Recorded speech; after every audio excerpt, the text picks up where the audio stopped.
seated.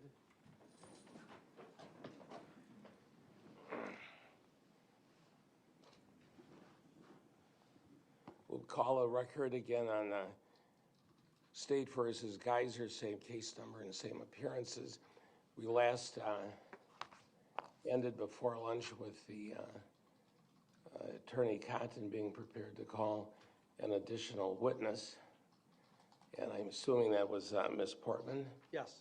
And so she's prepared to testify at this time? Yes. All right, thank you. Ms. Portman, has she been called through?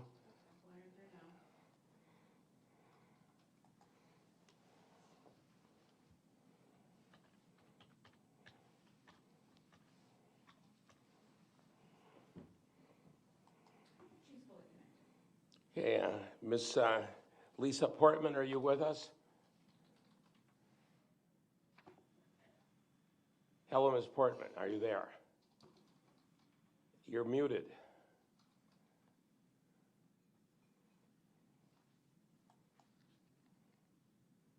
Okay, is that better? That is terrific, much better. I can hear you and I can see you. So thank you. Now you're being called as a witness today, so I'm going to ask you to stand, raise your right hand, and our clerk will swear you in. Raise your right hand, the clerk will swear you in. Do you swear that the testimony you're about to give in this matter before the court shall be the truth, the whole truth, and nothing but the truth, so help you God? Yes. All right, thank you. You may be seated. And then if you'd, once you're seated and comfortable, state your full name and spell your last name. Lisa Portman, Portmann. All right, thank you, Ms. Portman. Then I'll turn to Attorney Cotton.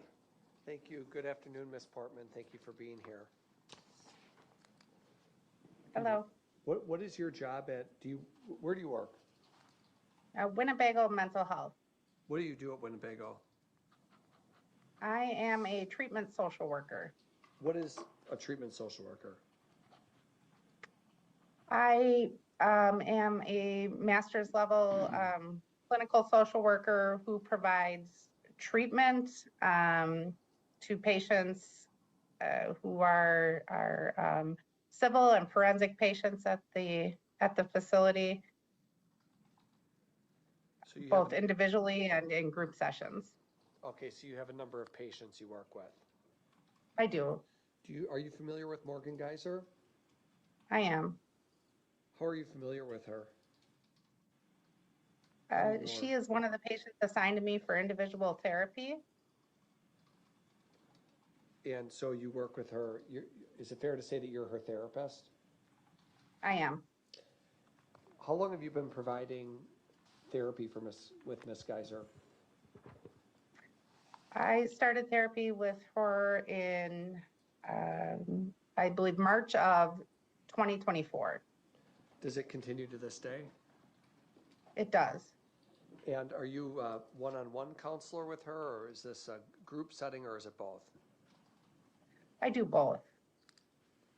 So Morgan, is this a requirement of hers that as part of her treatment plan at Winnebago, she's required to participate in therapy?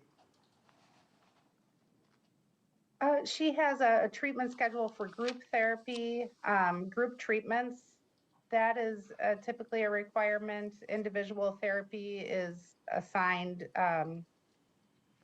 as needed, as desired. Okay, so as the patient wants to do it, he or she can do it. Yes. So since you've been working with Morgan, is she an active participant in group? Yes. What is she like? Morgan is very outgoing in group. She's engaged. She's supportive. She's inquisitive. How many people are in a group treatment setting? Is it just 2 people, 5, 10, or does it really vary depending on the day? I would say it varies. At least 4, could be up to 10 or 11. And are people encouraged to discuss their own personal issues in group? Is that the idea behind it? Yeah, each group has a different theme, a different direction, a different directive for the group. So um, different skills that are worked on, and each patient, I would say, is encouraged to apply the information that they're getting or share personally or apply it to themselves to their comfort level. How long have you been employed at Winnebago? I've worked at Winnebago since June of 2011. Okay, so about 13 and a half years there. Okay, and in that whole time you've been employed there, have you been a therapist or a treatment social worker? Has that been your role there?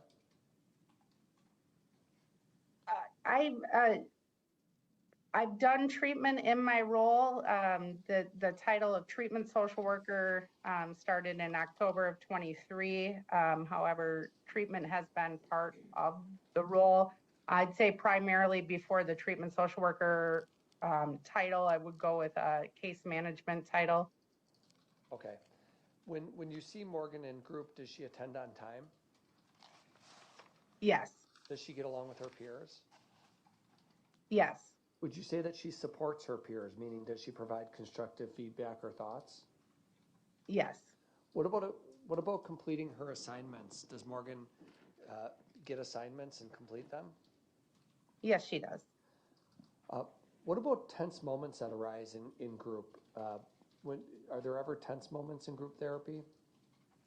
Yes, there are. And she navigates them safely, appropriately, successfully. There's never been any concerns with her. Do you have any concerns more broadly about Morgan's ability to navigate stressful situations as you've been interacted with her over the last 10, 11 months? No, I would say she's highly capable of navigating stressful moments that come up quite frequently in the Winnebago environment. So she navigates them, she processes them in individual therapy, and she can compartmentalize what is happening, bring that to therapy, process it, and adjust as needed When you if she work, feels the need to do so. thank you, and you provide individual therapy to Morgan as well, so one-on-one. I do. Um, do you feel that Morgan is open with you when you have your one-on-one sessions, or is she more of a hold back, closed down kind of person?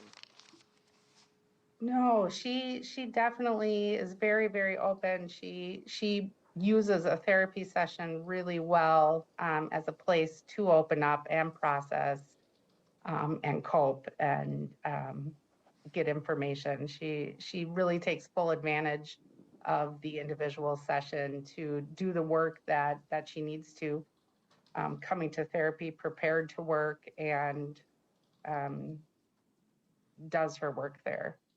Do you feel that Morgan is, when you contrast her against other people who are at a mental health facility, do you feel that she's more of an independent person or the opposite of that? She independently did quite a bit of work and would bring the effects of that to therapy. So I would say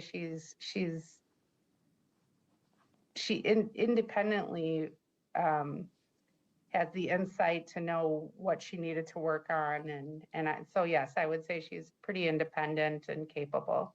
Have you seen any in the time that you've worked with Morgan, specifically since March of 2024, have you seen any signs of violence by Morgan?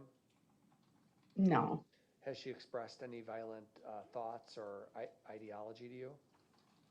no, Um, and just so the record is clear, Ms. Geyser has given you permission to speak about her medical treatment that you're providing, okay? yes, Um, so, and I know these individual sessions are private sessions. It's almost akin to a doctor-patient privilege setting, isn't it? yes, And in those private sessions, do you encourage Morgan to open up with you in those private sessions? yes, About any thoughts or fears or concerns that she might have that it's within her head? yes. Has Morgan expressed anything that's raised alarms at all with you during the time that you've treated her about being violent towards others or self-harming herself? No. What about damage to property? Do you, um, obviously, well, let me take a step back. When you're working with someone in a one-on-one setting, you're listening to what they tell you, but you're also looking at the visual cues that you observe, aren't you? Yes. Whether a person is smiling or crying or having a panic attack, you're trained to look for those things, aren't you? Yes. And when you work with Morgan in treatment, does it seem that she has do the two of you ever discuss her plans for the future?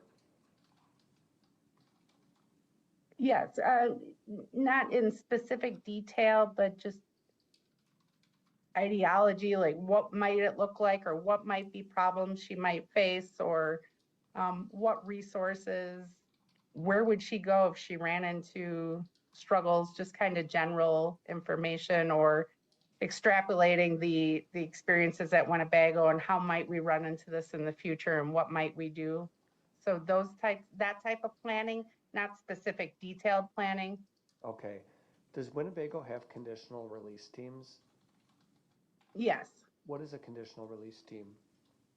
Well, I would say it's the treatment team in general that she already works with. That's who would be on her conditional release team. That team would connect with the outside team, the team in the state of Wisconsin, who are there to work together, to collaborate, to put together her plan.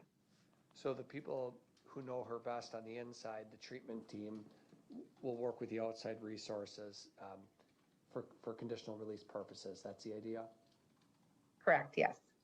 And you, as somebody who's been employed at Winnebago for going on 14 years, have you been involved in conditional release planning before? I have. For clients or patients, if you will? Yes. And that's common, isn't it? That you because you work with a person, that you would be assigned to their team to help facilitate community integration. Correct, yes. There's been some talk in this hearing, ma'am, about treatment homes or group homes. There are group homes in the state of Wisconsin. Is that fair to say? Yes. And is it fair to say that you and Ms. Geyser have discussed, as part of the advanced planning, what that might look like, her living in a group home and her relying on her therapists as future resources? Yes. Do you find that Morgan exhibits resistance to the idea of moving into a group home, or does she seem to understand that that's a logical next step? I believe she understands it's a logical next step. And hypothetically, if Judge Boren were to approve conditional release, what would you and the conditional release team do once you receive once you receive the green light, so to speak? What would be the next step for you guys? The next step would be a meeting would be scheduled with her treatment team at Winnebago and the outpatient, the resource, I believe the agency is called WCS. We would schedule a meeting to sit down and discuss what are Morgan's needs, what are Morgan's recommendations, what does she need, what is our opinion of what she needs to be successful in the community. And that would start the conversation, and they would get together and start working on a plan for her. And when you've been involved in this in other cases, does Winnebago identify the specific group home before conditional release is approved, or do you wait for conditional release to be approved, then you seek out the group home? Well, we don't actually seek out the group home, the WCS would, and it's not until conditional release is granted that we're able to start that process of planning. Okay, so once approval is given for conditional release, then you coordinate with WCS and the other resources in the state to make sure there's a suitable facility. Yes. And does that get presented to the judge, as you understand it? Yes. Okay, so then the judge decides whether or not that it seems suitable in his opinion. Correct.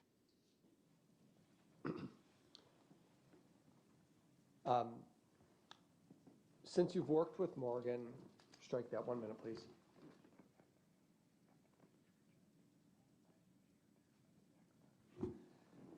Just a couple more questions, Ms. Portman. You're aware of the fact that Ms. Geyser sought conditional release 6 to 8 months ago, and are you not? Yes, And you were her therapist at that time, right?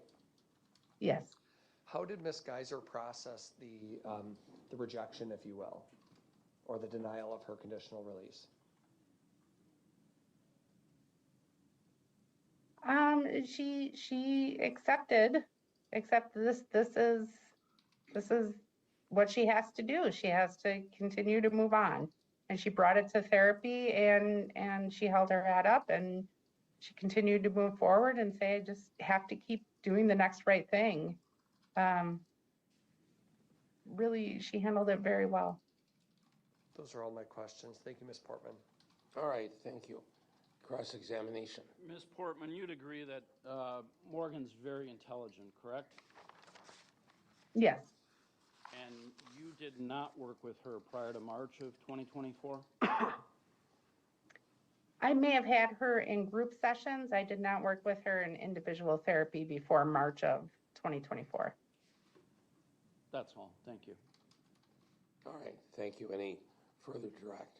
No, Your Honor. She's not under subpoena. All right, then, Ms. Portman, thanks for being here to testify. That'll complete your testimony then, so have a good day. Thank you. All right, then we'll end the Zoom contact.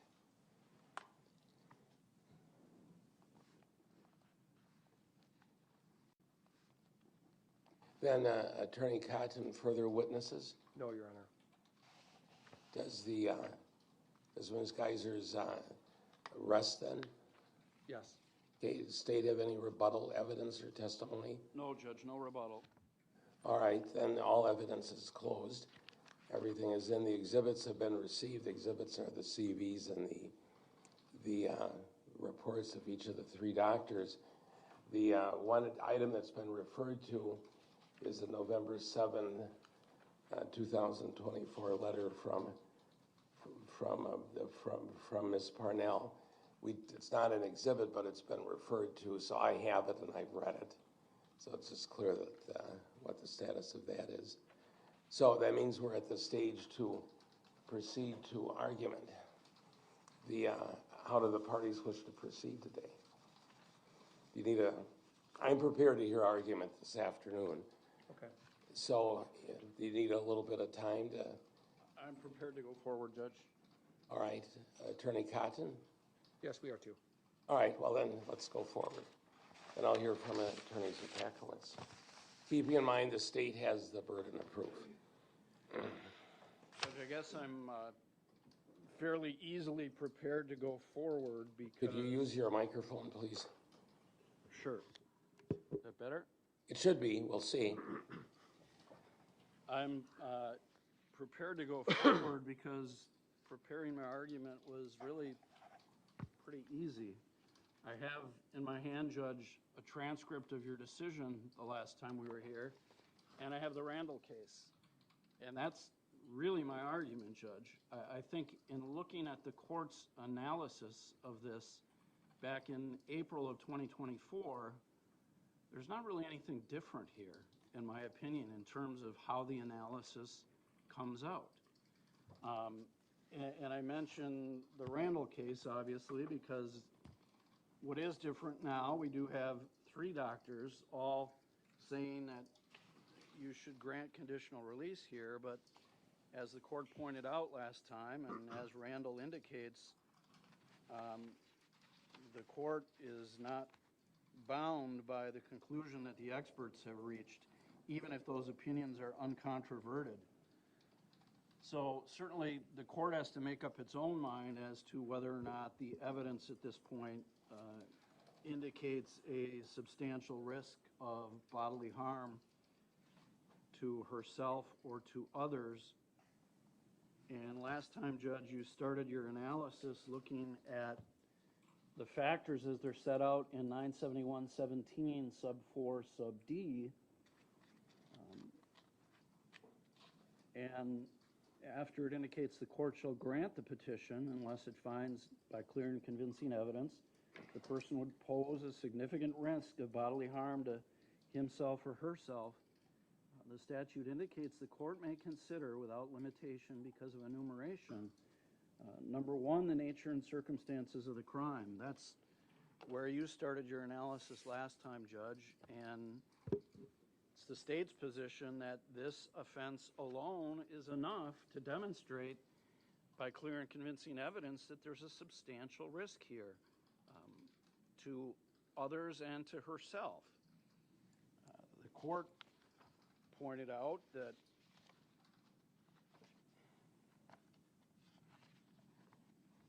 this was a brutal attempted murder.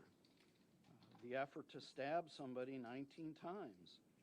But then she's not dead, but then they leave. Of course, with the idea or thinking that she'll bleed to death. You know, when I think about this, Judge, I can't help but thinking most people in society are not capable of committing the offense that Morgan Geyser committed. Most people are not capable of taking a knife and plunging it into someone else. One time, Morgan, as we know, did it 19 times and then left this victim to bleed to death and walked away. So, again, the state's position is the offense alone is enough, Judge, to find that there is a significant risk. I know Dr. Collins indicated that certainly the underlying offense is a factor. I think it has to be a huge factor when you're tasked to consider whether or not she represents a risk of substantial bodily injury. The court then went on to analyze the situation by looking at her mental history and present mental condition. And I think that also is still, Judge, very much up in the air. And I'm not saying it's necessarily up in the air because she's experiencing psychotic symptoms or she's delusional. Those things aren't present. But as the court indicated last time in your decision, Judge, we still don't really know why Morgan Geyser committed this offense. And we've had different reasons provided over the years. The court pointed out the diagnosis initially was, or the rationale was Slender Man. And the diagnosis was schizophrenia. Then we have Morgan indicating at some point that I believe it was shortly before our last hearing in April of 24, sometime in 2023, that she faked all of these hallucinations. Really, as you indicated, really the groundwork for the schizophrenia diagnosis, and she made it up. Then the explanation, I guess, shifts from Slender Man to trauma-related from sexual abuse by her father. And the sexual abuse is used, I guess, to go two different routes. One, the trauma from that was such that she lived in this fantasy world, or the trauma was such that she felt her only way out was to commit an offense as horrendous as this and be removed from the situation. We're not really sure which of those two reasons is at play here, but that was the explanation offered. And now, apparently, she's backed off the claim that she made this all up. And now, again, I think we're in a position where we really don't understand it. We, in looking at the doctor's reports regarding this, I guess I would first go to page 4 of Dr. Robbins' report, where he tries to address this and indicates in the middle of the first paragraph on that page, I believe the only reasonable explanation is that either, he uses the word either, so the only reasonable explanation is one of two. He offers two. Again, we don't know which it is, but he offers two, indicating that she did experience psychotic symptoms, or much more likely, her fantasy was so powerful, she came to believe it was real. And for multiple reasons, I assume he's talking about afterwards, particularly not wanting to see herself as evil following the events. She had a hard time letting go of it. But it really doesn't offer an explanation about her fantasy being so powerful she came to believe it. I guess that's saying that she really felt that Slender Man was going to get her or her family, and she had to offer up this sacrifice to him. But he also said at the same time it could be that she was experiencing psychotic symptoms. Now, what page of Dr. Robbins' report are you on?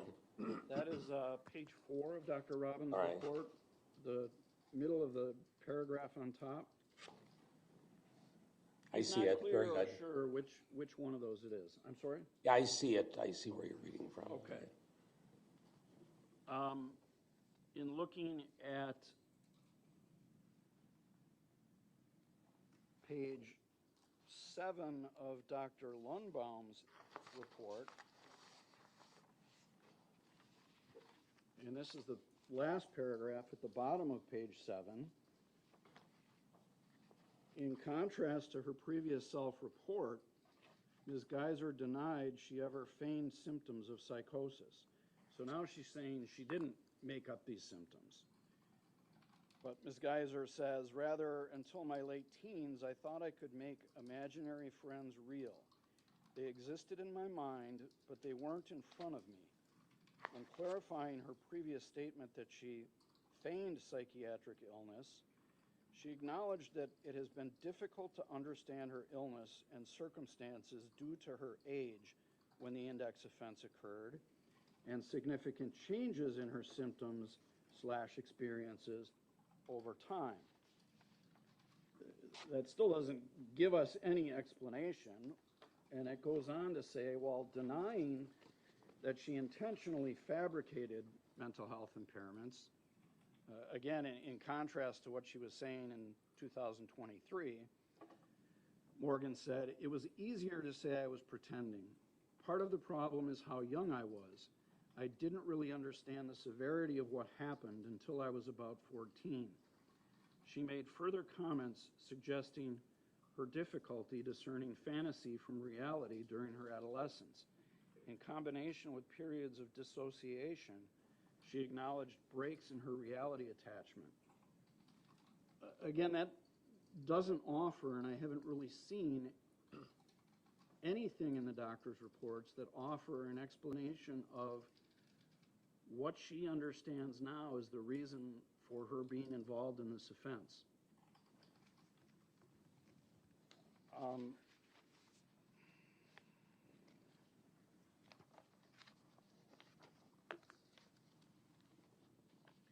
In Dr. Collins's report, I guess, on page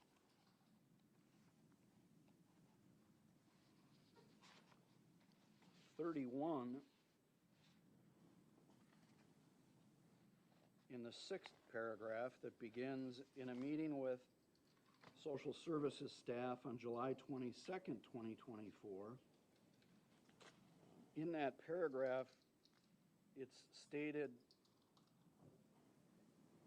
he, now referring to Morgan, given the gender situation, he can recall the fantasy life he used, both prior to and since hospitalization, as a way to cope and manage with reality, but has since come to believe that this was not schizophrenia, but rather a coping strategy used to keep him safe from the external threats in the environment.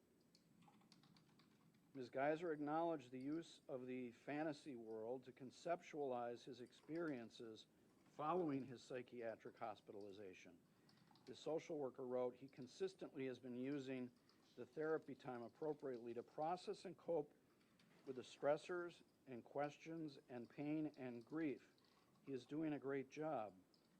But again, there's no explanation offered or no understanding or indication that Morgan understands why this offense happened. On page 37 of Dr. Collins' report, in the second paragraph on that page, Dr. Collins indicates, while it is this examiner's opinion to a reasonable degree of professional certainty that facts weigh in favor of Ms. Geyser's petition and placement on conditional release at this juncture, I also recognize considerations which may give pause. The issue of Ms. Geyser's diagnostic enigma is one such consideration. Ms. Geyser now reports that she has never experienced auditory hallucinations or psychotic symptoms otherwise.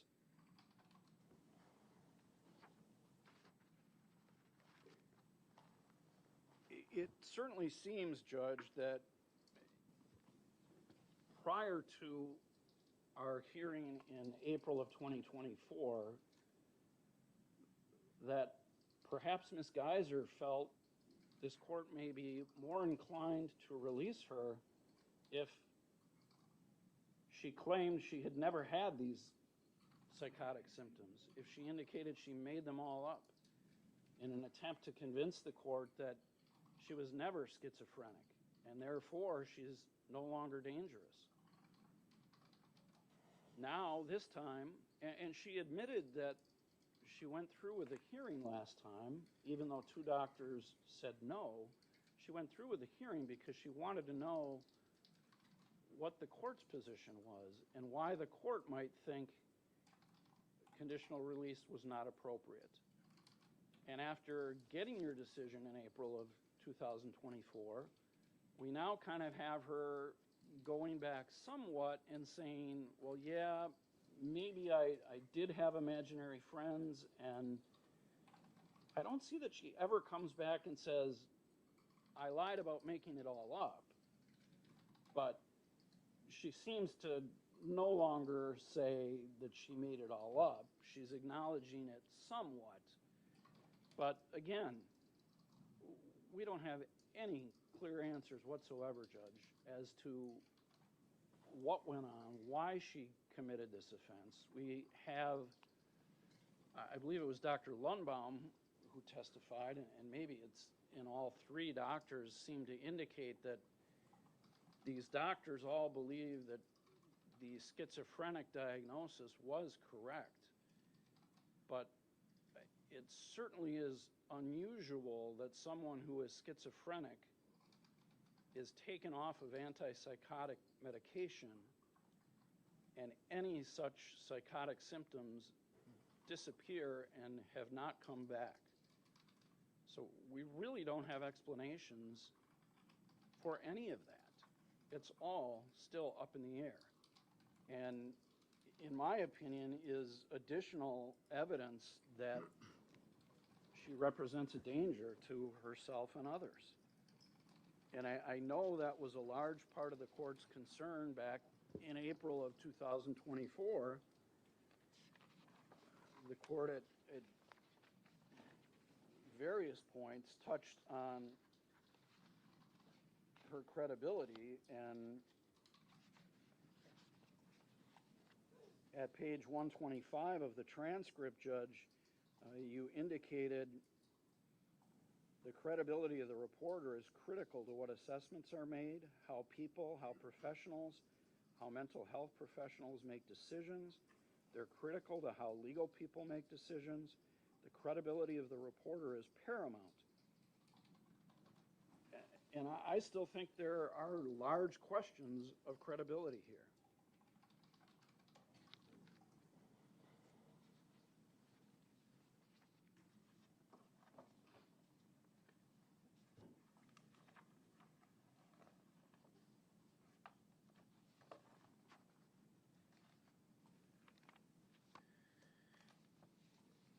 The other area the court touches on in its analysis relates to the other factors that are listed in 971.17 sub 4 sub D, considerations revolving around where the person will live, how the person will support him or herself, what arrangements are available to ensure access to and the person will take necessary medications, and arrangements possible for treatment beyond medication. We've heard a lot about, well, we think a halfway house or a group home is the next logical step. And it was testified to by Ms. Parnell, which I found very interesting, when she said that the Department of Health Services and the Department of Corrections, in my opinion, they have this backwards because it's not consistent with the law. The law lists these things as things the court needs to consider in making a conditional release decision. And Ms. Parnell testified that, well, they don't go through all the paperwork to look at various group homes or placements or provide any of that information at this stage because they don't want to put that work in and have the court deny the petition for conditional release. Well, those are things that the law says you're supposed to require or consider. You can't consider those when they're not willing to put in the work to show the court what a plan might look like, where she might live, where she might work, who she might be with, how they're going to provide treatment.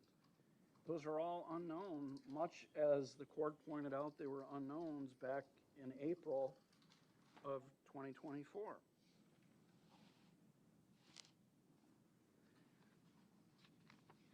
I know, Judge, you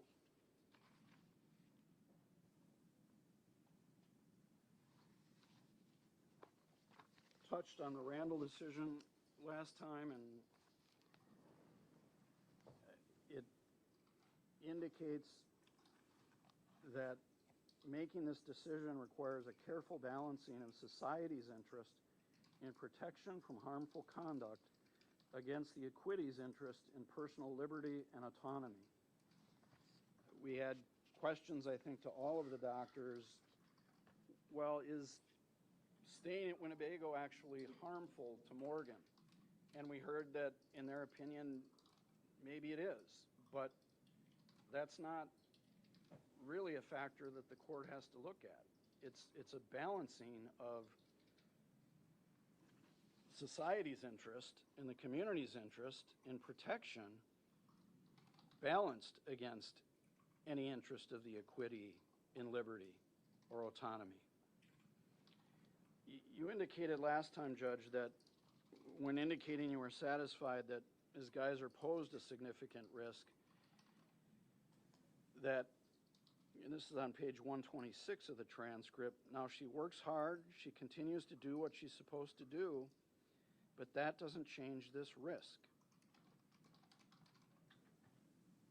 The community is concerned to a great extent with what happens to Ms. Geyser, but the primary concern and the balancing in the Randall case, they talk about the balancing that goes on in the court's decision.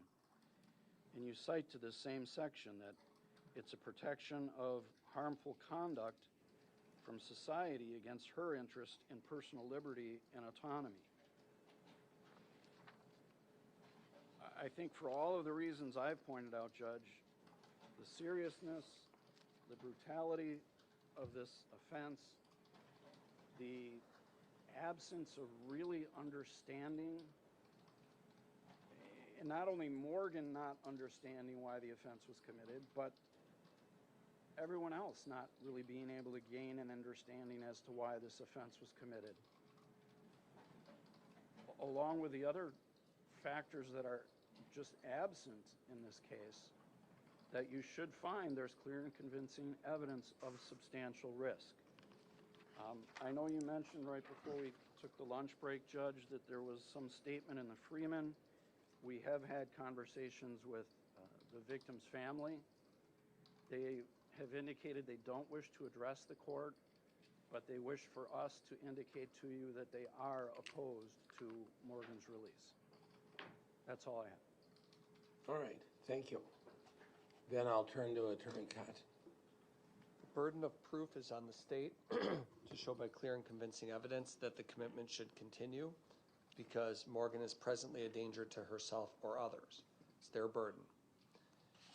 Clear and convincing standard means that the evidence is highly and substantially more likely true than untrue when the court looks at the evidence that the state introduced today at today's hearing. State called as its witness Brooke Lundbaum. That was their only witness to meet their burden of proof. The only evidence they put in was Dr. Lundbaum. And Dr. Lundbaum has a long history with Ms. Geyser. As the court knows, Dr. Lundbaum's history with Ms. Geyser goes all the way back to when she did a competency evaluation very early on in the case before Ms. Geyser was adjudicated NGI. And Dr. Lundbaum, with that very long history, has conducted a number of evaluations and at least 2 conditional release reports, if not more. I think more than that, actually. And last time Dr. Lundbaum testified, the state called her last time as well to meet their burden of proof, she indicated that she did not support release. So what does the state do now in January of 2025? They call Dr. Lundbaum again. And now their witness takes the stand and testifies under oath that based on her deep analysis in this case, understanding the statutory criteria that needs to be considered, she cites it on page 1 of her opinion, the state's own witness testifies in support of conditional release. And I think almost everything Mr. Sapakowicz just said is a red herring to get this court to be scared somehow into doing what I think is the right thing to do and what the doctors believe is the right thing to do. We can never change the crime. It was a horrible event that took place, a horrible act that Ms. Geyser committed, that she recognizes was horrible. She's talked about it at such length with her therapists and counselors. It's been the theme of constant discussion, and we absolutely have no doubt in this history of this case that there were and was psychotic conditions that she exhibited that explains the behavior, no doubt. Now, and that's because there's a confluence of opinions, a unanimity of opinions among all the professionals who evaluated her in close proximity to this offense who agree on that. They agree on it because including Dr. Lundbaum and Collins and Robbins, because they've been a part of Ms. Geyser's life for over 10 years. And all of them agree, and the state's casting a broad brush here, but I think it's far more nuanced than the way they're characterizing it, frankly.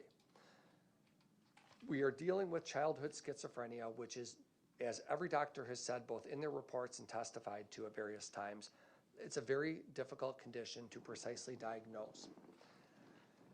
And they did diagnose it, and they identified it. And there's no question that Ms. Geyser, as a result of those delusions and that trauma, committed this horrible crime.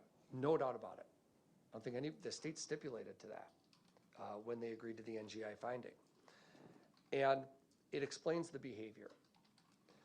The question becomes for this court today, when they attempt to meet their burden of proof, the question becomes whether they've shown by clear and convincing evidence that today, as you look at Ms. Geyser sitting here in court as an individual, whether she still presents that same risk today. She doesn't. She doesn't. Their own witness that they called explained why she doesn't. And what Dr. Lundbaum indicates is that the evidence does not continue to support that conclusion that she poses a risk of bodily harm to herself or others if conditionally released.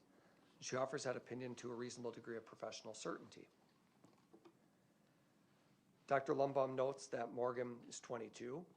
She comes to the court still committed to the Winnebago Mental Health Institute, and she describes how since 2021 there has been no attempt whatsoever for Ms. Geyser to injure herself. It was the last time, one and only time that there was any concern regarding her suicide attempt was October of 2021. And Dr. Lumbum explains this isn't a situation where this is a wishy-washy doctor or somebody who's not confident or hasn't put a lot of thought or effort into their analysis. This is a doctor who explains exactly why she didn't support it in March, but supports it now.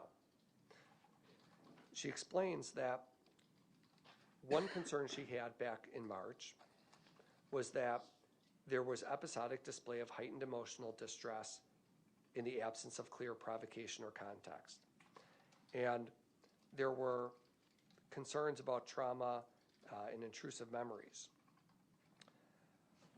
What she noted is that since the last petition, Ms. Geyser has been on the minimum security unit at the facility. She's been consistently placed in the pre-integration phase of treatment since June of 2022, which is the highest level of the highest level of permission available. She's earned all the privileges available to Winnebago mental health patients. She's acquired full escorted liberty privileges in February of 2024. She's participated in staff supervised off-grounds activities since March of 2023. And all of the available information, she notes, Dr. Lumbum notes, reflects that Ms. Geyser has demonstrated, quote, consistent rule compliance. Now contrast that just for a minute against Randall. I don't know the case. It was a big case in Waukesha County, as I understand it. Well, it's still a big case, actually, across the state. But since we're citing it again, it's at 211 WSAP 102. That's the citation to it from 2011. But go ahead, just to put that in context. It is a big case. Yeah. And what I meant by that remark was that it was a Waukesha County case specifically, as I understand it, historically. That was a very big case for the community, and it remains a published decision, as you know. But contrast what I just read in Ms. Geyser's behavior against Mr. Randall, who, while he was at Winnebago, the court noted, I think it was Judge Dreyfus who presided over the conditional release hearing, noted that while institutionalized, Randall was secretive, lied to staff, breaking rules when it situated him, and his behavior while committed mirrored the behavior that he exhibited in the community.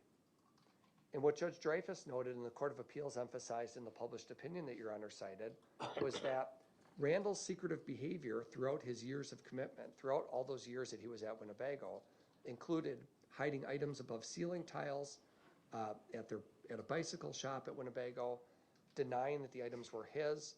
The court noted that that was very similar behavior to what he exhibited during his original crime spree, because as I understand it, he engaged in a crime spree where he hid a CPR dummy above the ceiling tiles of a high school during a burglary. And when Randall was confronted about these things, he would become agitated and angry with the staff. The trial court made other findings about rule violations and inappropriate behavior throughout his time at Winnebago, failing to report to the treatment professionals that he had inherited money in a trailer, purchasing real estate for $42,000 with his inheritance without revealing that, hiding illicit items of property he purchased, receiving mail without the approval of his supervisors, maintaining a secret bank account, only revealing ownership interest in a property 14 months after he purchased it because he believed that he had been cheated out of $70,000, lying about turning over his keys to his property, lying to his supervisors about receiving mail about the property, violating conditions of his off-ground work privileges by going to his property in a restaurant without permission. And he was aware of all these rules. And it was based on those findings that were in the record that the state put in, that the court, that Judge Dreyfus could conclude reasonably that Mr. Randall was being devious, secretive, and essentially deciding he'll do the things he wishes to do regardless of the restrictions or limitations of Winnebago. And Randall himself didn't dispute the fact that he violated the rules on innumerable examples. He just argued they didn't matter. They're not significant enough because they don't involve violence. But what the court noted was you just keep breaking the rules, even when you're in the institution. So I think when you're examining whether they've met their burden of proof and they've called nobody from Winnebago to testify at all that Ms. Geyser has been anything other than an exemplary model patient, and our witnesses substantiate that fact and we don't have a burden of proof, it's far different, far, far different than the Randall case. Now, there is, of course, the principle in the Randall case that Your Honor cited last time, that if 3 doctors or the multitude of doctors support a particular conclusion, this court is vested with ultimate power and decision-making authority. Nobody's harboring any delusion about that fact, Randall's decision or not. But the question legally is whether they met their burden of proof by clear and convincing evidence. And what you have in this record here is an incredibly thoughtful and thorough opinion by Dr. Lundbaum, where she has examined that history at Winnebago with Ms. Geyser, which has been perfect. We know, and you have in personal knowledge, Your Honor, of Ms. Wyer's case, the co-defendant, you have personal knowledge in this situation of what happens in conditional release hearings, not just from that one, but from other cases you've presided over, and you know how the process works. Once the court approves conditional release, the facility will have 60 days to put together the plan with the treatment professionals in the community, WCS and DHS. And they'll put together a plan and they will identify the group home for Ms. Geyser to live in. That's what they do for people who aren't going to go home to their parents. Put them in a group home. And you don't have to approve that. You can reject it. You can look at the plan they put together and say, I don't think a group home that they've identified is suitable, and I don't think these conditions make sense, and you can modify that or reject that as you see fit. But to trigger that process to occur requires you to grant conditional release. That's why this is so important. It's important because Ms. Geyser continues to demonstrate throughout her time at Winnebago consistent adherence to the rules of the facility. And as Dr. Lundbaum is noting, and as every doctor notes, and every person at Winnebago noted, that Ms. Geyser will be placed in a group home and supportive environment. She will be closely supervised by staff as she reintegrates into the community. And as you know from Ms. Wyer's case, there will be GPS monitoring. She'll be on a bracelet that will undoubtedly be ordered, and it'll be ordered so that Ms. Geyser's whereabouts are known 24/7. So that was the state's expert. The one witness they called to meet their burden of proof testified contrary to the arguments that they're now making, which is that Ms. Geyser should be essentially indefinitely detained in the facility, because it seems to me that none of these arguments will change. And Ms. Geyser herself has truly maximized the services available to her at Winnebago, and she's shown through her performance that she's not a risk. But it's not just Dr. Lundbaum. It's Dr. Robbins, who's the former director of Mendota, and I don't know who the experts were in the Randall case, but you do have to look at you do consider as part of this analysis who the experts are that are called to testify. There's different levels of doctors and professionals and caregivers in society. Some doctors are new, some are inexperienced, some don't do a thorough job, and then there's others that are immensely qualified. There's a wide range, just like there are of lawyers and other professionals. So last time we were here, 2 of the 3 doctors didn't support release, although Dr. Collins was close. She wanted to see additional positive progress by Ms. Geyser. Dr. Robbins, who was the second witness to testify, is the former director of the Mendota Mental Health Facility. And he evaluated Ms. Geyser, he studied the history, and he also supports release. He concludes that she's not a substantial risk to herself and others based on his study of the history. I think probably I hate to rank witnesses, but I think in terms of length of the report, Dr. Collins' report was certainly the longest. You have personal familiarity with Dr. Collins in countless cases where she's appeared in front of Your Honor, and you do bring that to the table when you evaluate this situation. You consider your life experiences, you consider your history with Ms. Geyser, with the co-defendant, and also your familiarity with the doctors. Dr. Collins is the gold standard, if you will, of psychological evaluations. She has incredible experience, dozens of years working in this field. She runs behavioral consultants. She's the head of the Wisconsin Forensic Unit. This is a doctor who, by all accounts, I think even the state would agree, the state will frequently use Deborah Collins for its purposes. But Dr. Collins endorses Ms. Geyser's release to conditional release. When you read her report, I don't want to belabor it, but we went through it item by item, Your Honor, and Dr. Collins went through the full history of everything that's happened in this case. She went back through the competency evaluations, she went through the medical records, she read the summaries, she talked to the people at Winnebago, and she reached a conclusion that Ms. Geyser is no longer a substantial risk of violence to herself and others. Part of that is, as Ms. Nicolai pointed out when she called their first witness, there are some tests, the HCR test, for example, that they use to help shape their opinions. But it's also, Dr. Collins' opinion is also the product of her long history with Ms. Geyser, interacting with her, talking to her, working with her. And I thought it was significant that Dr. Collins talked about Ms. Geyser's incredible insight that she has into both why the crime happened, as well as what her needs are in the future. We cited some of it when we were talking to her on the stand. If you give me a minute, Your Honor.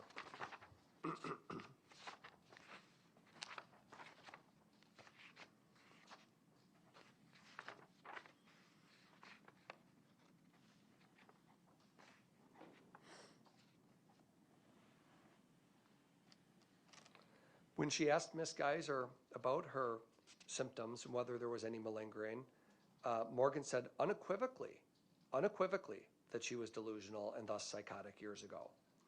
And whether those symptoms were triggered by schizophrenia or trauma, the way you figure that out is exactly how Kayla Pope, the medical director of Winnebago, proposed addressing it. A person is medicated, they've been stable for a sufficient period of time, and we start to wean them off medication to see whether or not the condition has gone into remission or resurfaces. If it resurfaces, resume the medication. If it doesn't, continue on the positive track that we're on. And that's far different than Randall. Far different, because as I recall the decision pointing out, there was a finding by the court that there was no mental health explanation for any of this. And the crimes weren't even attributable to mental illness, unlike here where they are. And he received no treatment. There's a guy who goes to Winnebago for a decade plus and he gets no treatment. And nothing had changed except the passage of time and repeated rule infractions. And that's far different than Ms. Geyser, who went through a battery of treatment, antipsychotic medication for years, and has been willing to participate and has participated in every interview and evaluation that's taken place to determine what her needs are. And you look at Ms. Geyser's continued performance, unlike Randall, you look at Ms. Geyser's performance of working her job at Winnebago, being honest with the treatment providers. You heard from her therapist, who Morgan meets with in a one-on-one private setting. And the therapist described, even in a one-on-one setting, Morgan is highly engaged. She's inquisitive. She asks questions. She works on her assignments. She does the things that she needs to do to better herself. And during the outings that have happened in the community, you have a whole list of infractions by this Randall individual, and the exact opposite with Ms. Geyser. She's going to Target, she's going to Pick and Save, she's going to McDonald's and Starbucks. These are escorted outings, of course, but there's plenty of opportunity. If a person is not functioning properly, plenty of opportunity in these outings for somebody to create a scene, to act out, or to do anything to disrupt the privileges that they have. None of that has happened here. Ms. Geyser's in good So the question is, the legal question for the court at these hearings is whether the state met its burden of proof with the evidence it introduced today. And it didn't. It didn't, not by a clear and convincing standard or by any standard. The evidence that's come in at this hearing today is that Ms. Geyser is not a substantial risk of presenting great bodily harm to herself or others or property damage. Even after Your Honor denied her release last time, and she was met with the stark reality of the fact that she was going back into custody, back to Winnebago, and had a minimum 6-month period of time before she could even file a petition. She handled that stressful encounter perfectly. She continued with her therapy, continued with her outings, continued working, and worked on her RAP plan, which also demonstrates her ability to understand her condition. You know, when the state argues that Ms. Geyser there isn't an explanation, there absolutely is an explanation, and in fact, Ms. Geyser herself has developed a wellness recovery action plan that she discussed at great length with Dr. Collins. And Dr. Collins noted, she quoted Ms. Geyser about saying that, I acknowledge and understand the gravity of my past actions. This isn't somebody who doesn't appreciate the wrongfulness of what they did. She does, looking back on it, appreciate that. And she struggled for years to forgive herself for what she did to as she put it, the only person who cared about her. And Morgan has completed all of the treatment that's available to her at the institution. There are no greater levels of privileges that she can exhibit. She is a young adult who ought to continue growing in the community. It will make the community safer. It'll make her safer, and it'll make the community safer for her to be out of an institution with acutely mentally ill people so that she can start to grow as an individual. She will be highly restricted, so it's clear. Highly supervised, GPS monitoring, living in a group home. Any misconduct, as you know from your experiences, any misconduct, judge, immediately gets brought back to court. A hold gets placed on her, she goes into custody. If there's even the slightest deviation from the rules and the requirements that are expected of her. But she has shown through her time in Winnebago that she can do everything that is expected of her. She is not behaving violently. She's not injuring herself. She's participating in treatment. She takes her medication. And what Dr. Pope decided to do, I don't know if it's her decision directly or she oversaw it, but the treatment team decision to wean Ms. Geyser off of the medication to see whether the condition was in remission and whether she could be safely supervised without heavy antipsychotropic medication turned out to be the right call, because Ms. Geyser responded favorably to that and continues to respond favorably. Now, do we have 100% certainty? Of course not. That's why the close supervision is important. I would just end by noting that how different this is from the Randall situation in almost every respect. The quality of the doctors that support it, the unanimity of opinions, the thoroughness of the reports, the individual herself sitting here and the things that she's done to prove herself. In the record that's in front of you, the record that the state put in the Randall case showing the pattern of deviousness, dishonesty, deceptiveness that mirrored the crime, justified Judge Dreyfus's decision. No question about it. But this record is devoid of that. Thank you. All right, thank you, appreciate it. Then Attorney Zapakowicz, do you have a rebuttal argument? Just briefly, Judge, I don't think this is certainly a determining factor, but it seems to be fairly easily swept under the rug by maybe the doctors and by the defense here. We had this offense occurred in 2014, and we have her suicide attempt 7 years later in 2021. So a long period of time went by between when she engaged in this violent episode towards the victim and then engaged in what I would describe as another violent episode regarding herself, which by all accounts was certainly a very serious attempt to kill herself.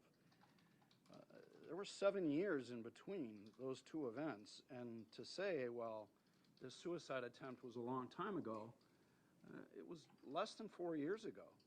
So I don't think that that can so easily be considered as being so dated that it is not something that the court can consider when assessing whether or not she currently represents a substantial risk. I went back to look at, and I guess I'm unsatisfied, Judge, and I think the court should be as well, from the doctor's explanations of things, because when I look at Dr. Lundbaum's report, and I start at the bottom of page 15 under her analysis and conclusion section, Dr. Lundbaum talks about Dr. Lundbaum's report prior to the hearing in April of 2024, and notes that in that prior report, she raised concerns about Ms. Geyser's remarkably low understanding of her psychiatric illness, especially given her claims that she fabricated psychosis at the time of and for several years after the index offense, in clear contrast to the abundance of evidence available. I noted that the inconsistency in her self-report over time complicated the prediction of her risk for future violence and the ability to create an appropriate supervision and treatment plan. I guess what I'm unsatisfied with, Judge, is there's then no explanation in this current report how that's not still a problem. There's no explanation of how we get past the prior inconsistencies in Morgan's self-reporting and how over time that affects the prediction of her risk for future violence. Dr. Lundbaum just kind of skips over that and goes into, well, she's following the rules, she's doing well, hasn't caused a problem, and therefore, because of all that, I believe release is now appropriate. But again, there's no explanation how we get past that prior inconsistencies in her self-reporting. So that's all. Thank you. All right, thank you, Mr. Zopekowitz. I'm going to take about a half-hour recess just to review items, and we'll come back. Let's plan to come back about 3:15. So we'll be in recess up to that point. Thank you.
Now, the matter is here today after a hearing that lasted most of the day with regard to the petition for supervised release that was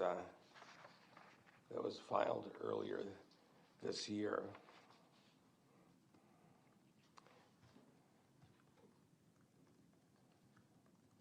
It was filed on October 11, 2024, and then the doctor's reports were received, and we had each of the doctors testify. So the reports that the court received were from Dr. Collins. With regard to her report, she testified. With regard to Dr. Lundbone, she testified as well as her report. And from Dr. Robbins, who testified, and we have his report.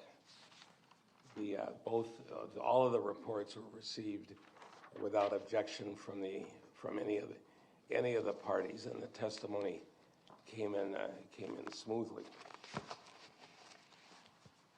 What's the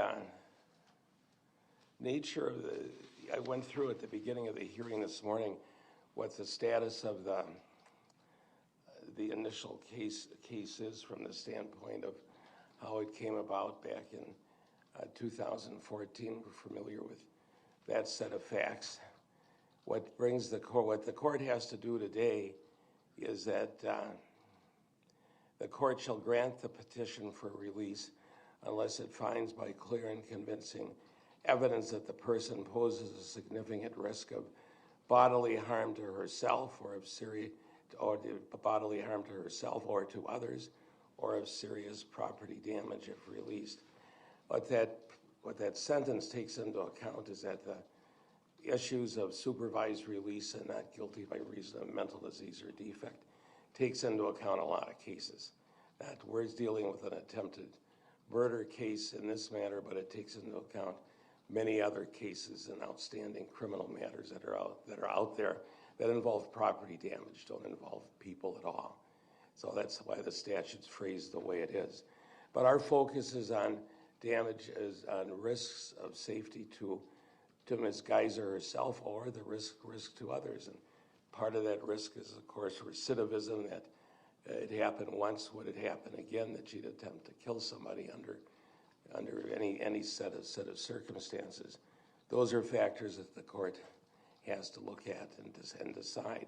Burden is on the state by clear and convincing evidence to establish that the current restrictions and the current commitment should stay in effect. By statute, Ms. Geyser has a right to file for a petition for release every 6 months. So it's not something that, with regard to what the court may or may not do today, if the court denies the petition today, she can come back and file it again in 6 months. That doesn't mean anything other than that's just what the law is. Some of it may have been to address constitutional issues with regard to commitments, but it's certainly part of the system.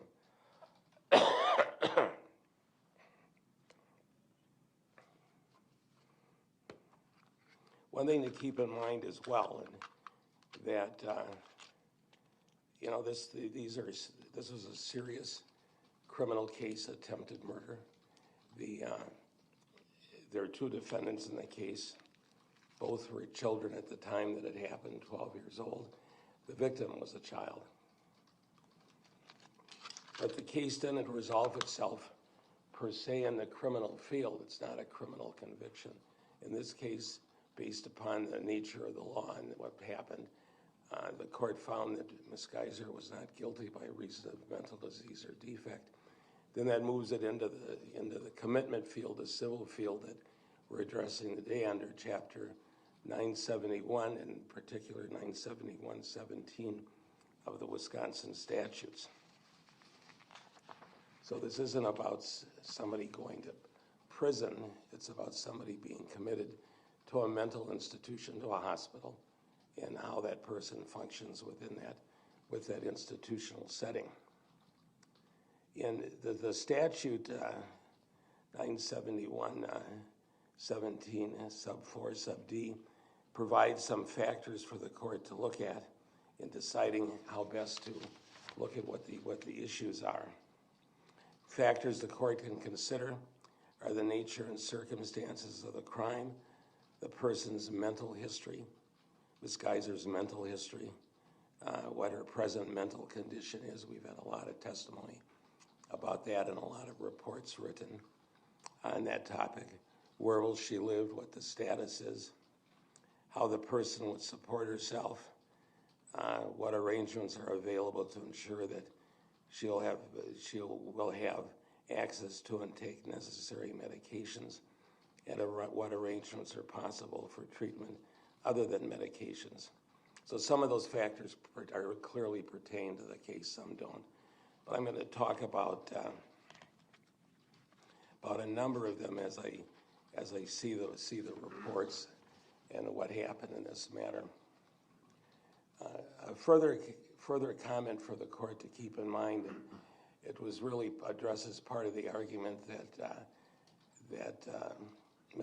Attorney Cotton brought forward, and that was the issues in State versus Randall. That was the Court of Appeals decision that was referenced during his argument and actually referenced by the state at various times as well. In the Randall case,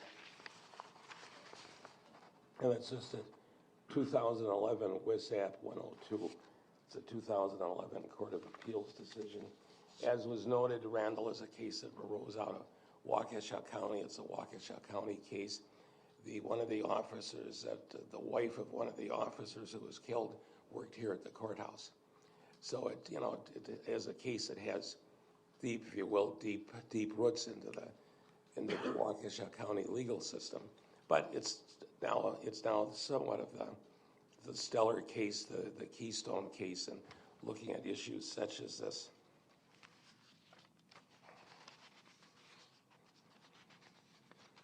But the Attorney Cotton contrasted the conduct of Mr. Randall in all of his situations with Ms. Geyser's conduct, and I think that's a relevant analysis for the court to have heard and for the court to consider.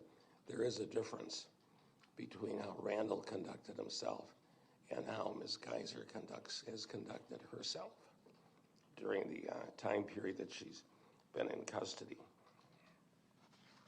One of the aspects of the case, and it's apparent, but yet it somewhat needs to be restated, is that the offense in this matter occurred when the defendants and the victim were children. They were 12 years old.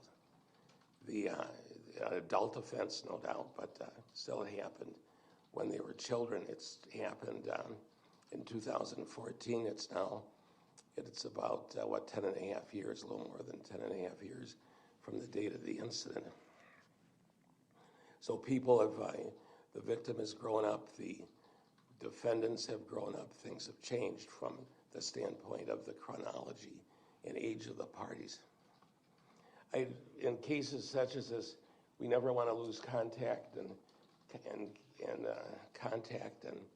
forget the victim that's involved. This is a terrible, brutal offense. There's no doubt about it. It's a nasty set of situations. I went back and at the time that the court made its initial decision of commitment, the parents of both the father and the daughter of the victim wrote letters to the court that described the status, basically, of what was in existence in February of 2018 with regard to their daughter. And those type of factors are still clear today. It's 10 years later, but I'm sure that the impact on the victim, on her family, and on everybody involved in the case is still very apparent and real. So we want to be sure the court keeps that in mind in deciding how best to proceed. There's been a lot of discussion in the case. In fact, it's a critical part of really understanding and analyzing what's happened in the matter, is that the matter was originally came about with the diagnosis of schizophrenia, and there was a lot of discussion at the time of the initial hearings. Childhood schizophrenia is an unusual diagnosis, not common, still not common today, but it still is one that was made and was clarified and established at the time of the hearing. That was the diagnosis that brought about actually the plea of not guilty by reason of mental disease or defect and the court's ultimate findings.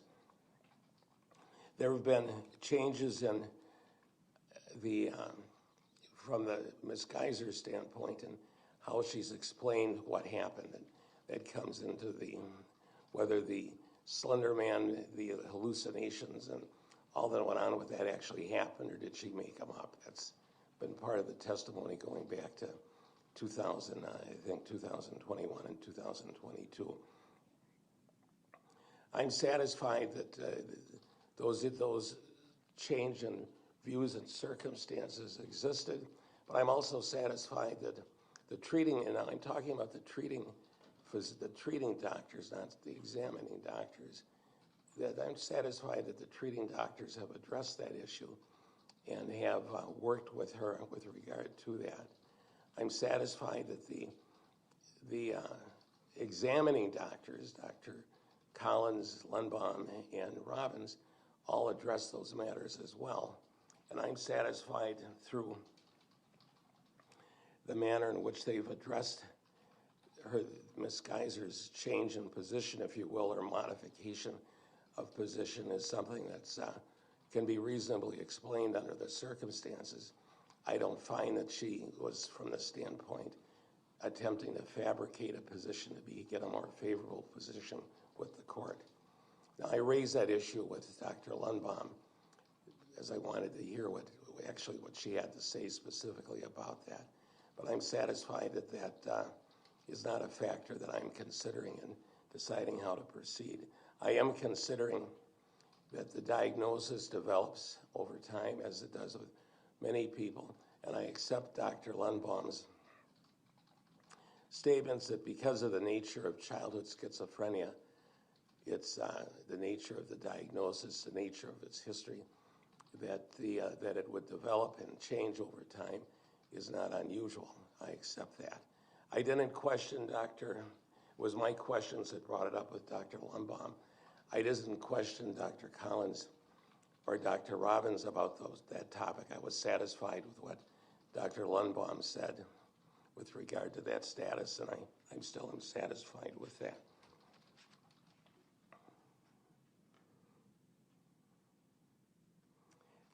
I'm satisfied that one of the interesting, at least I find it interesting and significant with regard to what's gone on in this case and apparently other cases, is that if you're at Winnebago and in a treatment program for a serious offense such as this, Winnebago will only take you so far. And at a certain point, they won't take you any further. Now, that surprised me when this first came up earlier in the case, that I would have thought that the state institution would carry on the treatment and take it to its fullest extent. Whatever the next step is, they would take the next step from the standpoint of improving the mental health of the patient at a minimum, as opposed to public safety, but that's not what they do. At the stage that Ms. Geyser is at, she can't go any further as far as treatment is concerned. And keep in mind that as far as being able to walk around and do stuff, she can walk around at the institution, but if she goes off institution, she always has somebody there, so an escort. Now, to me, in order to be able to really adequately be, if you will, to the extent somebody can be rehabilitated, they have to be able to exist in the community somehow and be able to grow up, if you will. And that isn't going to happen with regard to Ms. Geyser at the Winnebago Mental Health Institute. That's a factor. I don't want to say it's determinative of the decision I've reached, but it's a factor that I've considered as to public safety is really the underlying key to the case, and part of public safety is that Ms. Geyser becomes safe or safer. That was clear in the analysis from the Randall case. It's public safety is tied into the safety of the defendant, of the patient. In Randall, it's clear that Randall never was able, I don't know what his status is currently. He's still in custody. He's still within the program, but that he has he's never developed that sense when people trust him to be safe, and that's the people that treat him. And that was back in 2011. I'm assuming it's still the case today. That's the factor that I looked at in contrasting Ms. Geyser's situation with Mr. Randall's situation. I looked at Ms. Geyser's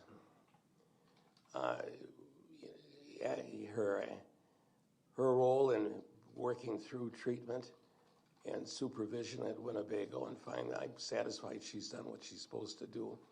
She appears to have a good attitude. Attitude is important. It doesn't solve all issues, but it's certainly an important part of being able to be rehabilitated and being able to function within the community. Because although we focus on public safety and whether she continues to be a danger, part of that is, if in theory she would be released at some point, she has to be able to function within the community on a safe basis, and people, while she may always be subject to some type of notoriety, there she is, you know, that type of thing, like the scarlet letter almost.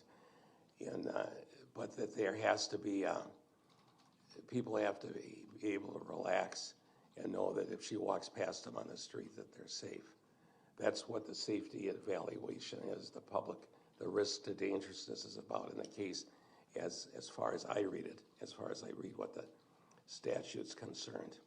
That's because, especially with regard to looking at the Randall rationale, in Randall stands for the proposition that I can ignore all of the reports and I can find that she's dangerous simply based upon what happened on May 31, 2014, because of the nature of the offense and the nature of what happened. That's, if I can make a decision simply upon that. I'm concerned about making a decision simply upon that because it somewhat flies in the face of what the evidence is with regard to Ms. Geyser's treatment program or regimen, and what I'll phrase it as her success at being treated at the Winnebago Mental Health Institute. One of the activities I engaged in when I took the break was to read my decision from April 11, 2024. I had not read it before.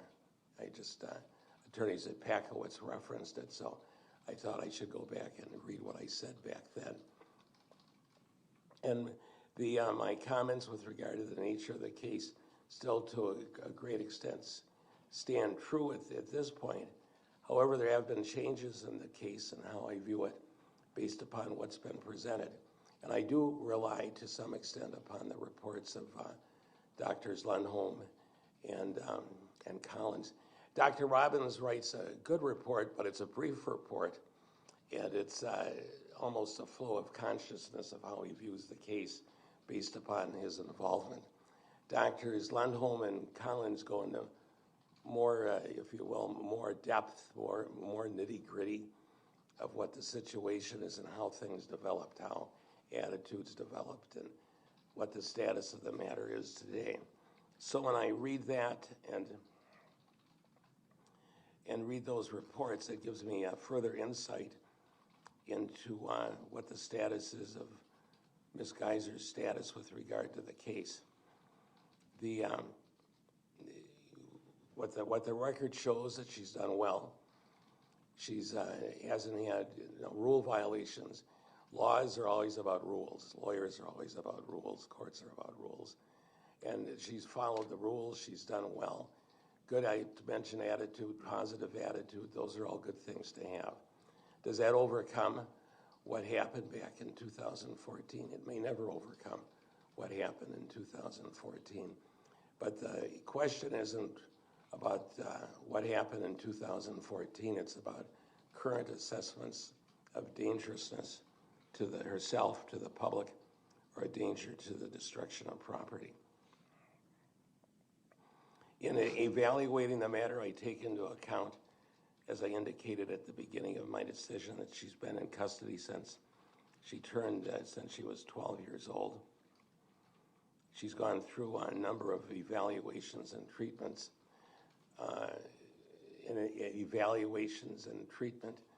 That each one of I think both Dr. Lundborn and Dr. Collins refer to all of the reports that they looked at.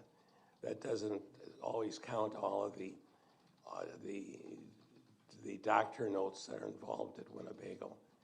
To a great extent, the November 7, 2024 letter that was signed by Ms. Parnell summarizes all of those medical records and notes and doctors' notes and observations with regard to Ms. Geyser. So I take that into account in deciding how best to approach the case. The aspect of dangerousness is difficult because we never know. I mean, I could claim to be the smartest person in the world and make decisions, and I don't know what's going to happen with regard to this case or many other cases, or what's going to happen tomorrow with regard to my cold. You just simply don't know. So you have to be cognizant of the if you will, the fragileness of the type of decisions that the court makes and that the court looks at. I note that in Dr. Collins' decision, on she wrote a long report, 37 pages, single-spaced paragraphs, so it's easier to read. But on page 37 of her report in the second paragraph, and I think Attorney Zapakowicz referred to this during his argument, I'm quoting now, while it is this examiner's opinion to a reasonable degree of professional certainty that facts weigh in favor of Ms. Geyser's petition and placement on conditional release at this juncture, I also recognize considerations which may give pause. The issue of Ms. Geyser's diagnosis enigma is one such consideration. Ms. Geyser now reports that she's never experienced auditory hallucinations or psychotic symptoms otherwise. The etiology of her historic psychotic symptoms remains unclear, especially in light of the fact that she has not been prescribed antipsychotic medication in recent years and has nevertheless not evidently demonstrated a reoccurrence of psychotic symptoms. She warrants ongoing close clinical monitoring and treatment, in part to support her transition to the community through, as importantly, to effectively and efficiently determine and respond in the event of any reoccurrence of symptoms of a major mental illness. I read that paragraph in full because that's an important consideration, and it caused the court pause with regard to how to evaluate circumstances. However, when I read the entire report by Dr. Collins and Dr. Lundborn, as well as what they testified to, I'm satisfied that those are caveats for the court to be concerned with and to evaluate and weigh with regard to the issue of dangerousness. It's not necessarily a veto over the release on a supervised release petition.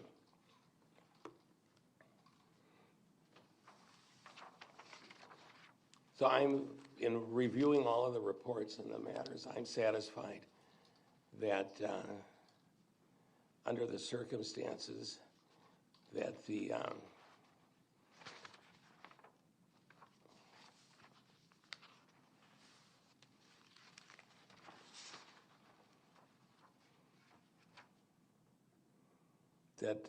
court's going to grant the release. I'm satisfied that by clear and convincing evidence that Under the current set of circumstances, Ms. Geyser does not pose a significant risk of bodily harm to herself or others, or of serious property damage. Now, when I make that finding, I take into account what happened. I take into account the dangerousness of what happened back in 2014. I take into account, though, what's happened since then, in particular in the last 6 months. I take into account the opinions of the doctors, but in particular, and it's been an important analysis for the court to make, that as the Randall decision talks about, that the ultimate determination of dangerousness requires a careful balancing of society's interest in protection from harmful conduct against the acquittee's interest in personal liberty and autonomy. In looking at the Randall case and of what happened in Randall and what the circumstances were of Randall, when I contrast Randall to Geyser, there's a tremendous difference in the rationale for rejecting supervised release in that case, in Randall's case versus in this matter. When I weigh that dangerousness concept and I come back to what happened and what the progress has been, Ms. Geyser doesn't fall into the same category as Mr. Randall in his petition for release and the denial of that release. So on that standpoint, I'll grant the petition so ordered. I'll order that the matter be referred to the department. And let me just look at the statute. 971-17 4E.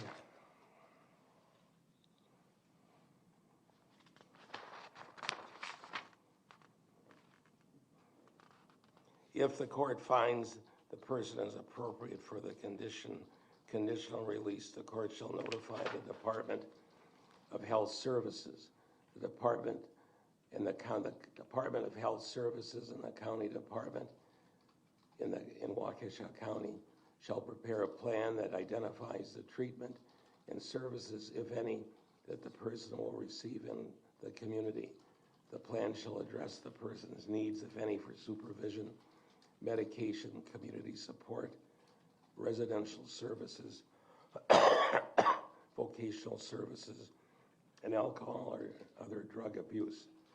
The plan shall be presented to the court for approval within 60 days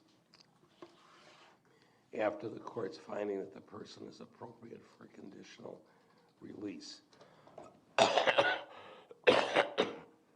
Dr. Lundholm, in her report, and I think it's begins on page 15. That begins on page 16 through 17, lists 11 factors that she'd want considered. And I want those all considered by the department as they determine, excuse me, as they determine what the conditional release plan should be. Excuse me, let me just have a moment.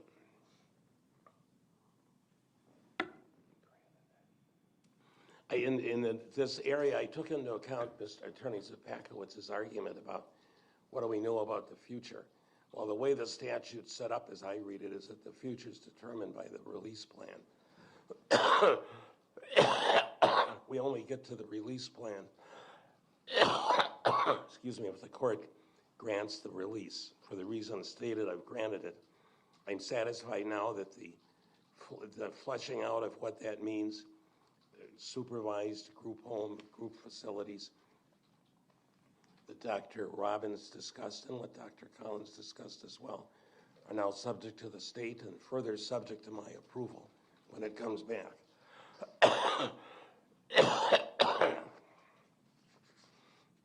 So although I grant the supervised release, I did take into account the argument that Attorney Zapakowitz made with regard to what's known and unknown. I'm satisfied that the system we operate under 971-17, takes that into mind and encompasses it in the work that the county, that the State Department does with the county. On that basis, then we'll schedule a hearing within 60 days. My anticipation is that the report from the state, the conditional release plan, will be submitted before then. Right. So what I'm going to look is to have let's schedule a hearing within 60 days. How much time do we need for the hearing? I'd say an hour. We'll just move other things, just fit it in.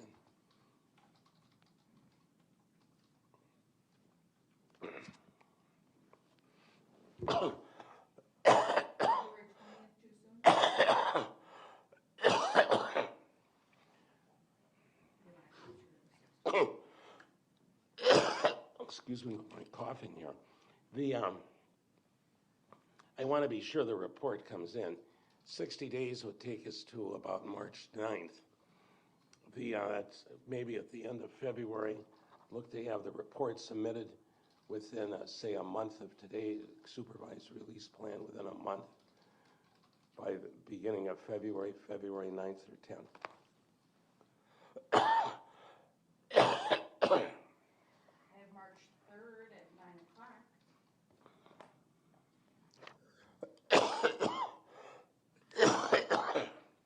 Should we go for that? I can make that work. I was going to suggest that Friday that week, if that's available for everybody, but I can be flexible. The 3rd is good for me, better than the 6th or 7th. Okay, let's just do the 3rd in the morning. Attorney Nicolai? That's fine. The 3rd is fine. Okay, 9 o'clock? Sure. March 3rd at 9 o'clock. Oh, so I'm anticipating that we'd have the proposed conditional release plan by, I'll say by February 14th. Now that may change. The state will do what they have to do, but I want to be sure we have plenty of time to evaluate it.